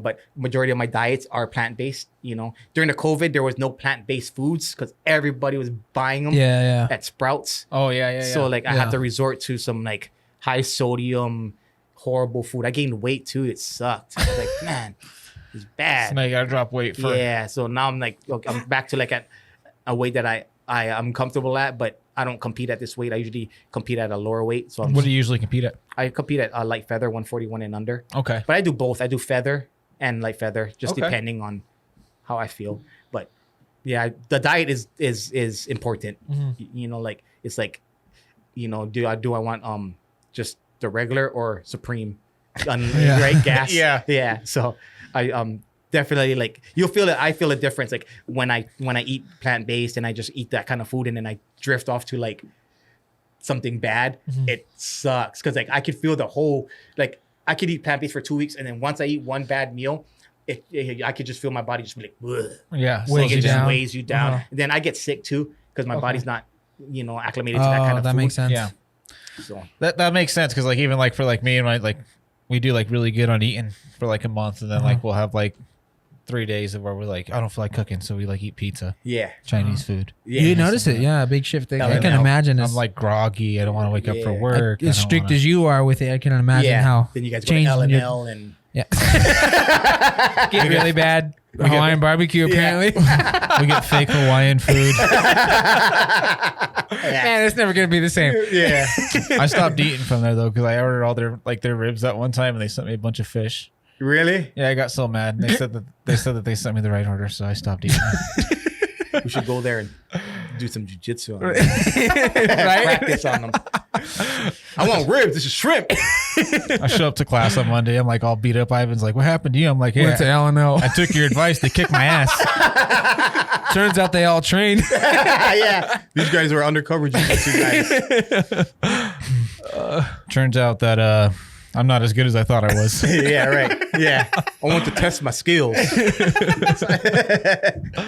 Oh, that's fucking great, man. Yeah. So what do you do? Like, I gotta ask you, man. Did you surf when you lived in Hawaii? Huh? Did you surf? I bodyboarded in Bodyboard? Hawaii. Yeah.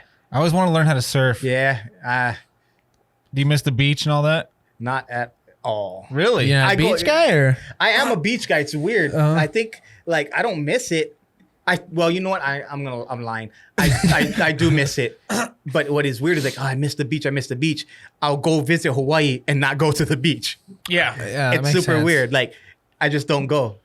No, like that's us because we were born and raised in Colorado, and we grew up. Like I said, we grew up in a really small little hick town, and like we still had a hitching post at our bar. That's how small our town was. So like it was 4 days a week. Friday was a farm day. Yeah. Like it was tiny. We had one stoplight. Oh wow. So I've driven through Colorado and it's like 45, like 55, 65, like, then it goes 55, 45, 25, and then you go through a short town. And then it's like a mile long, and then it bumps up to high speeds again.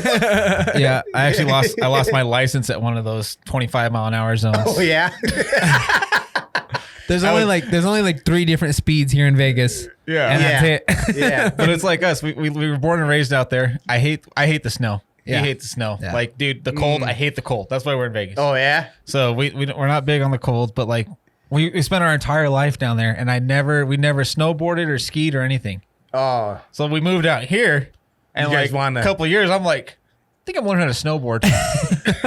Everybody's like, do you never snowboard? Or you're from Colorado? I'm like, no, because like down there, all the douchebags do it. Like, Yeah. Yeah. nobody like down there. It's like all the Kyles snowboard. It's what they do. So they're like, oh, Yeah. you got to snowboard. You know Oh, what I mean? yeah. So Everybody has a beard. Yeah. No, Colorado's it's gone downhill, but it's worse than LA now. But you just say like you just talk about like not missing the ocean and stuff like that. Yeah. But same We with don't miss us the for snow. snow. We don't Yeah. miss it, you know? Yeah, like I miss the beach, I miss this, I miss that. And then like when I go back, I don't even go in the ocean. Yeah, A yeah. couple of my friends asked me, like, oh, you think you can bodyboard? I'm like, I don't think I could. Like, no. They're like, why? It's like, I don't think I could hold my breath as long as I used to as a teenager. Bodyboarding's Yeah. I forget bodyboarding is. Yeah, what is bodyboarding? Though it's so it's like a rectangular board Mm-hmm. that you lay down on it, and you just lay down and you ride the wave. I think Oh, that's nice. what I did, and like I went to California. did do that. We Yeah, did yeah, try it. We tried it. Okay, we didn't bodyboard. Yeah. We're not good at it. So I came home, and dude, I am not even playing. Like my chest is bleeding. We didn't have Get rash guards. wetsuits. Yeah. We were just in t-shirts, Yeah, and it so was like like- all the sand got in our shirt, Oof. and just Just it grind looked it like up. somebody took razor Sandpaper. blades and just Yeah. I couldn't. It wasn't just. It was like my chest, my stomach, and the tip of my penis, man. Raw, red. Yeah. Like told the wife, like stay away from me.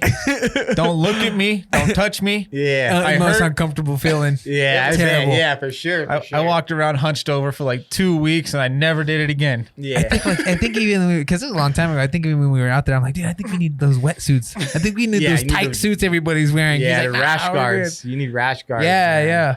Yeah, no. So I haven't tried it again. Yeah, we and never tried again.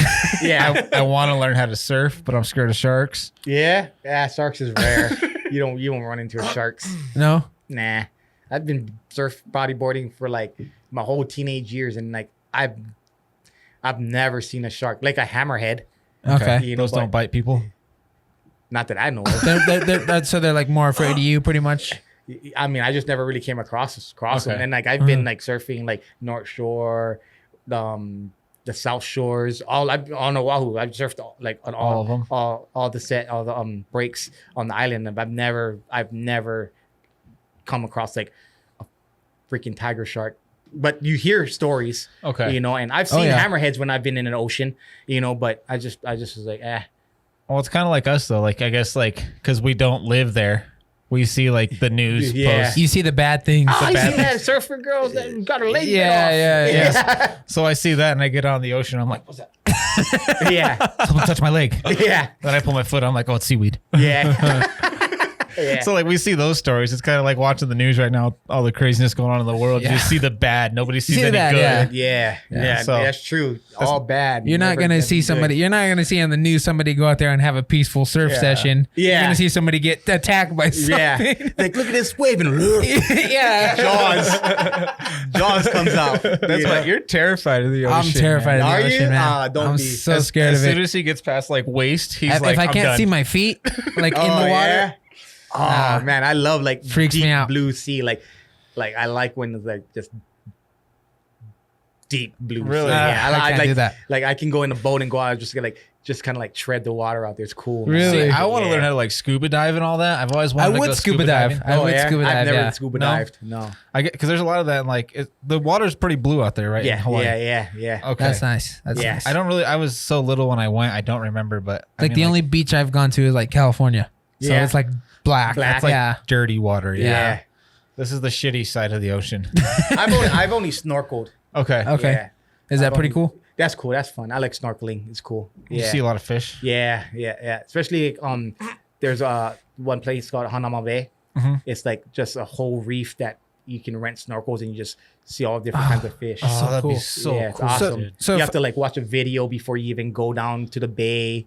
It's like because it's like a I don't know what, like a reef sanctuary. Okay. Oh, Like okay. sanctuary, Nice. yeah. Yeah, Nice. So it's like it's just all different kinds of fish. That's And really just- cool. It's like Yeah. all kinds of rules. So Don't pee in the water. Yeah, it's like super strict. Yeah, so- okay. Like what he was saying, our parents might be going down to Maui. How far is Uh-huh. that from where you're from? You know what? I'm not Maui. Like is like probably the next island over. Okay. So like Molokai and Maui. I'm gonna maybe like a 30-minute flight. Oh wow. Yeah. It's not far. That's Yeah, not it's bad. too far. I'm not too sure. It's been a while, but yeah, I'm gonna like their flights to other islands are less than an hour. That's crazy, man. Yeah. That'd be so cool. That'd That's be just a cool awesome. place to get, I guess, raised. I don't know. And Maui has I hear Maui has good snorkel stuff, and they do a lot of scuba diving in Maui too. Nice. My nice. mom keeps saying that she's gonna learn how to scuba dive, and my mom's terrified of the ocean as well. So I was like, "There you go, break that fear." Because if they go down there, me and him are like, oh, we're definitely gonna go visit visit you guys. yeah, she told us, she's like, "Hey," she's like, like she was breaking the news to us. She's like, "Guys, I need you to sit down." We're like, "Okay." She's like, "We might be going to Hawaii, to Maui," and I was like, "What? When do we leave? when do we leave?" Like, she's like. I think she was kind of let down because we didn't care. We were excited to go. Yeah. Like, she's like, it's gonna be soon, like December, and I'm Yeah. like, fucking Christmas in Hawaii. You right? They'll be there. They'll be there for what, 3 years if they go. Yeah. They'll be there for 3 years. Oh, so, yeah? Yeah. Oh. So that'll be fun. That'll be cool. They get to like, that'd be like you still be like a tourist at that point.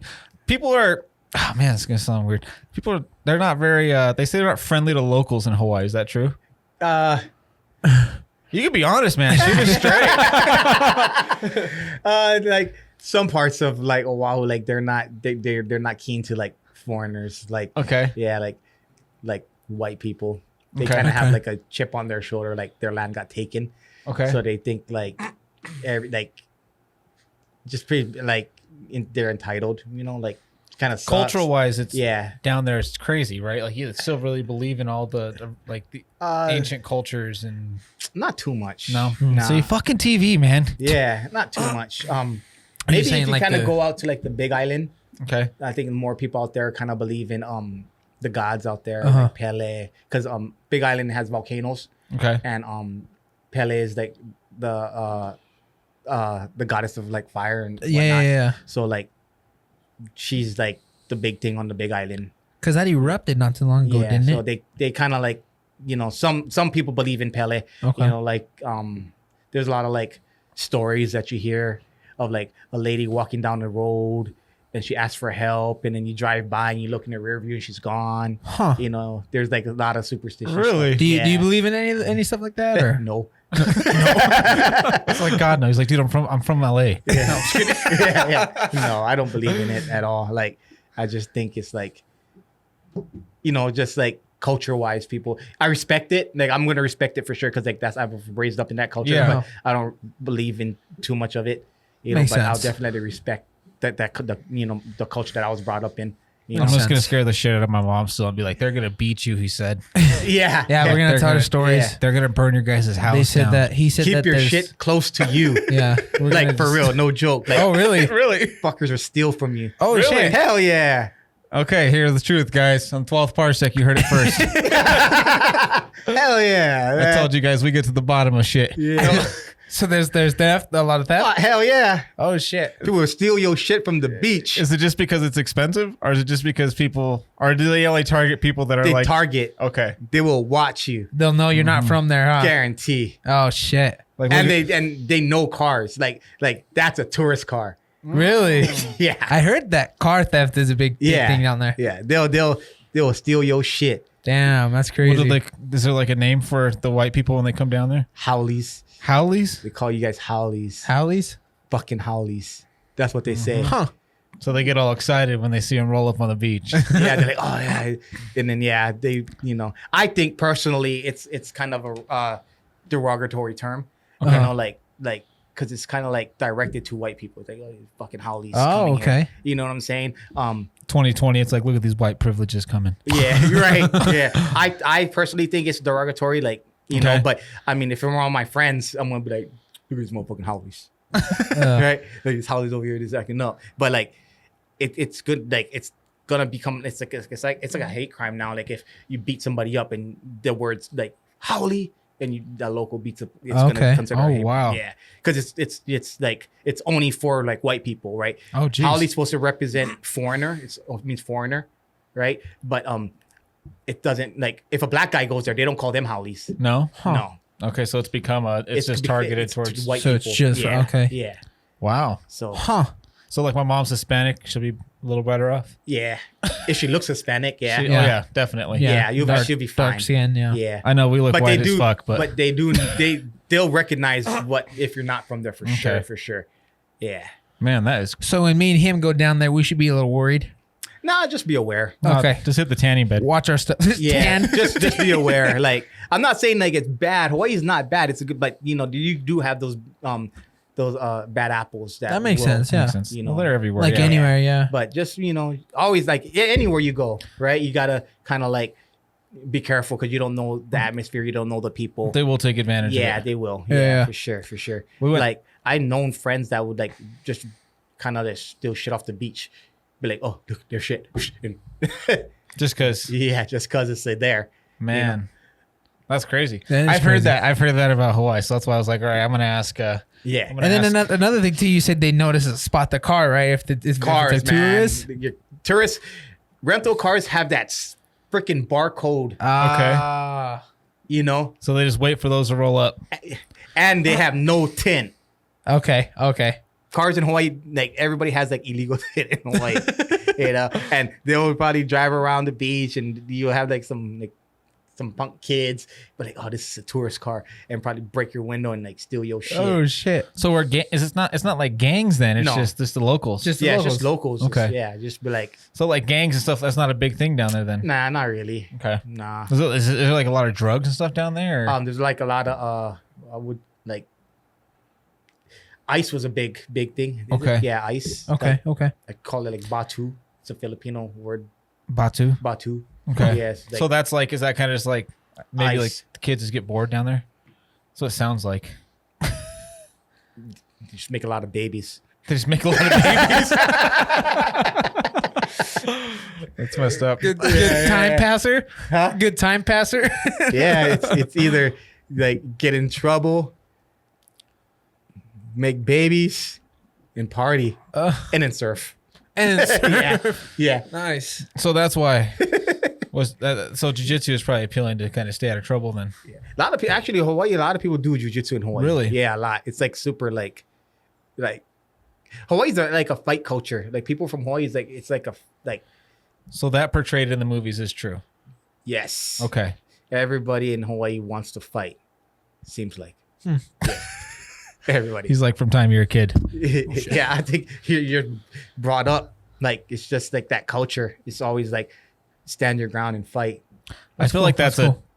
man, I feel like that's a culture we need to bring here for kids nowadays. Like there's a bunch of fucking pussies down here. Yeah. Excuse my language, but Yeah, fuck. I feel like it's like I feel like over there, like in the movies, you see like they have like the warrior. Like, yeah. Hawaii discipline. like is all There's no discipline in kids. there is. Yeah. You need to beat some of these motherfuckers. Yeah, really.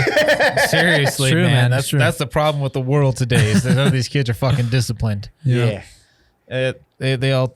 I had a little elementary kid tell me, "Fuck you." What? Yeah. When? Like maybe a year ago, he was playing on the side of the road and it took a turn and the kid's like, I was like, "Whoa!" He almost ran in the middle of the road. I was like, "Whoa!" And he's like, "Fuck you!" What? I was like, "This little," I wanted to jump on my car and like wring his neck, man. But Holy shit, man. yeah, it's little punk. No respect. It's crazy. Yeah, no respect. That's because parents nuts. don't knock their kids anymore. You know, They you don't. just They stopped smack 'em. They stopped hitting them and I'll putting beat them them in. for them. Yeah, right. Right. They stopped hitting them and started putting them in timeout, Yeah. and that's where they Yeah. messed up. It all went downhill when Hollywood Video shut down. Blockbuster went out of business Yeah. and kids started acting a fucking fool. So I'm curious. Have you ever had to use jujitsu like in a self defense In way? the real world situation. Yeah, I have. Yeah, for sure. And it came in Yeah. handy. Yeah. Then I got kicked off the club, but it's all good. Can I ask like what happened or? It was funny because I was with some guys from our team. Okay. And we're at a bar, and I guess this guy was kind of acting up. He bumped into somebody, and then bumped into me. And then I was like, hey bro, relax. Like you're kind of bumping into everybody. And then he's acting up, and then he kind of came in my face. And then I was telling his girl chill out, and then I got sucker punched like super solid. fuck. It was like he hit me, and I was like, what the fuck? And then he Kind of came. shook you for a minute. Yeah, because I was like shocked. Yeah. Yeah. And then then he came. Then we kind of tussled, and then I took him down, and I put him to sleep. Oh shit. That's great. Yeah. Yeah, I ended up like just putting him down. I put him in like a head and arm choke and just put him to sleep. The security guards were trying to pull me off of him, but I didn't let go Yeah. because like I wanted like there's like no doubt that I was gonna put him to sleep. Yeah. Just because like I know like if I let go, and if he's still up, he might up kick me in the face because okay. or kick me in the balls or something. So I wanted to make sure like. So was it he trained done. in jiu-jitsu as well or no? He had his first lesson that night. Oh, okay. From you? Yeah, this first lesson that night. So did he sign up the next week or? I don't know. No, that's funny. Oh fuck. Complimentary from Ivan Jennings. Free class. Yeah. Free lesson. Yeah. I just saw that video of that what was that? There's your camera, my dude. Oh. Just Yeah, go ahead it and hit was. record. You're good. I just saw. Have you seen that video of that 60-year-old guy that had to just use jujitsu on like some like punk walking through the parking lot? I didn't see it. Oh man, it's crazy. Like this old guy comes out of like he's a big dude. He's a big boy, Yeah. and he comes out. Pull up that video. He comes out of like this like a hotel or something, and this kid comes up like some gang member or whatever and wants to fight him. And the guy's like been I think it was Renner Gracie posted it or something like that. Yeah. But yeah, and the old dude's been doing jujitsu like his whole life, and or Jeez. whatever, however long it's been, and he ends up putting him out, and he comes back inside, and he's like, I think I killed him, and he's like looks outside, he's like, he ain't dead, call the cops, he ain't dead, Yeah. and he goes out, and he's like, you good, young blood, and he's like talking to the guy, he Yeah. just put him out, and he's like, kind of like watch who you fuck with before you 70, right? I think he's like 70 years old. We'll pull it up, dude. It's a pretty cool video. But that was like the first time I actually seen it. Like it circulated really bad because of all the stuff going on, and they're saying like cops should learn jujitsu and stuff like that. Yeah, for sure. Which is, I think everybody agrees, but that's why my wife's in it right now. Yeah. It's definitely a good art to. I think that it should just be implemented throughout the police departments, and I think that the people should. I think it should be a part of their like salary almost, man. They should all be put through it. Yeah, for sure. Just not for other people, for their own safety. Their own even, safety, you know. Yeah. Because there's so many scenarios where they panic and bad things happen. I don't know where to find that, dude. Do you know what was on? I think it was Renner Gracie that posted it. Yeah, jiu-jitsu is something that, you know, people definitely need. At least,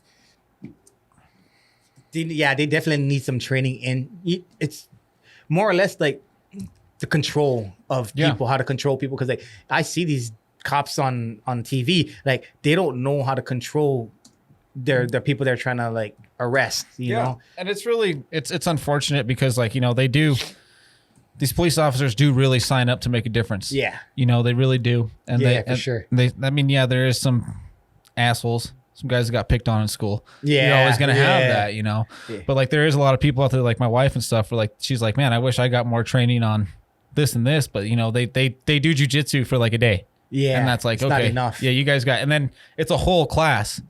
So, you know, you got 10 minutes of jujitsu training. Oh yeah, that's not enough. They're like, 62. Here we go. Yeah, this video is pretty crazy.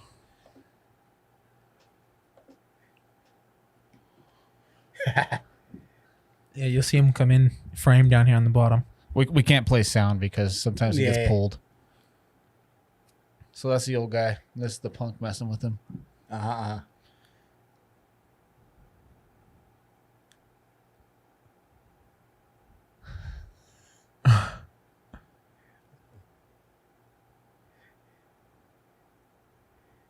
Go out for a minute. Oh no.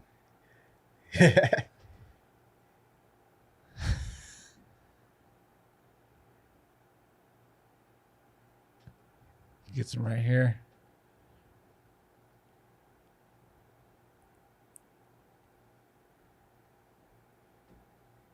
That kid's putting up a fight too. Yeah.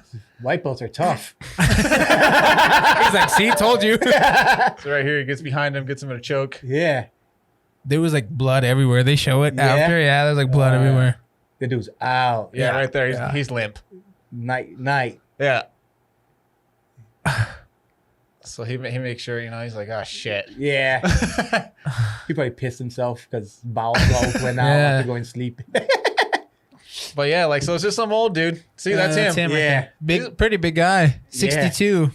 He comes in, he's like talking. He's like, I think I killed him. He's like, the guy starts moving. He's like, nah, he ain't dead. Call the cops. Well, you can see, like, you can kind of see, like, he had a hard time with him too. Like, he was struggling, and he knows something. Yeah. Like, so, like, some people are just unpredictable when adrenaline plays a part in it. Like, people who are crazy, they're gonna fight a lot more. That was the biggest thing. Like, when that happened, is I saw like automatically he went into that mode. And, you know, he kept his cool. Yeah. He waited for his he waited to take him down. Right. And then once he gets him down, the kid's putting up a fight still. But once he gets around him, gets on the backside of him, and gets him in like a chokehold. Right. And then I've noticed that's a big part. Like, just in the small time that we've started doing it, is staying calm under that. It's a breathing. Everything is breathing. Yeah. If you start then it's like then it's like everything just goes just goes haywire. But if you know how to control your breathing, you control your mind, right? Yeah. And then if you can control your mind, then you can control that situation. Yeah, exactly. You know, so. And that's a lot of things too. Like, a lot of people, just as soon as they get into that situation, they panic. Yeah. And I don't know, man. I think that's it's very important. I think it's very important for everybody to do this, and just, it's not only just for that, but like, I mean, you, man, your whole life, like, it's been crazy. Yeah. So I think people, like, so there's a lot of people that can handle the pressure, like learning jiu-jitsu and then like handling those like high intense moments, right? But then there's some people that have all the training but still can't handle that high intense moments, right? Yeah. Some people don't even get into any kind of like physical confrontation, right? They could be like brown or black belts, but when they get into that physical confrontation, they're like, it's different from just training. Okay. It's a real life situation. Now you're like, oh, what do I do? Even sometimes training all those years may not make you mentally strong to handle a high intense situation because it's real. It's a real life situation, right? That's why I think and I recommend that people that do train at least compete one time because it's going to be the closest thing you can get to as into a real fight. Like just to feel how it, because how are you going to act outside? Yeah. In the real street where you can try to do it in a tournament and kind of like see how it feels, with the anxiety, the emotions, your mentality, your breathing, right? Yeah. Like if you think, just feel how it feels in a controlled setting, imagine how it'll feel in a controlled setting that's for your life, right? No, it makes sense. Yeah, it makes perfect sense. So like people think like, oh, they need more training, Yeah, definitely they need more training, but they also need like a hands-on like fight to really like you see people spar in the gym, right? And like and then they do super good, but once they get into a real fight or in a real boxing match or an MMA match, they just crumble. Yeah. Like it's a different feeling and different anxiety. Everything's different from being in a gym and being in the streets. Mm-hmm. Yeah. So some cops can't maybe handle that anxiety, emotion, and it's just everything just happens super fast. All the adrenaline and everything. Things happen super fast that you don't react. Can't That's predict, what a lot of it is. It's just it's an unpredictable thing, and it's a shitty job. It really is. But like when they get in those situations, they're not trained for it. Yeah, they're not. They really aren't. And like I think that jujitsu would be so beneficial to any police officer that listens to us. Yeah, definitely get out there and try it, man. Yeah. Like he's saying, do that. Compete. Yeah, do that. Put yourself into those situations. Yeah, sometimes you got to. Yeah. So and that's panic's the killer of all killers. Yeah. That's the same thing. I rode freestyle motocross, and if I ever panicked, man, I was going down. Yeah. You're 30 feet in the air and you're hanging off the side of your bike, and you second guess yourself. You're done. Over. Yeah, it's over. Right. The same thing in fighting, real life stuff like that. It's over at that point in time, a split second. Yeah. So that's all it takes is a split second. But no, man, it's been an hour and 36 minutes, guys. I think that about time to wrap this thing up. What do you say? Yeah, sure. It's been a lot of fun, man. Thanks for coming down. Man. Thank you. Thanks for inviting me. Been a blast hanging out with you. Thanks for talking with us. And I'm excited for there's no school on Monday, so I'm excited for Wednesday. That's the only day I can make it. Yeah. But yeah, Ivan Jennings, everybody. I'll make sure there's links in the description and everything. You can go follow him on Instagram and keep up with him. And best of luck on your fights coming up. And thanks for coming down. And absolutely, for sure. Thank you for inviting me. Cheers, guys. Cheers. I know it's watered, whatever you got, beer. Cheers, boys. We'll see you guys.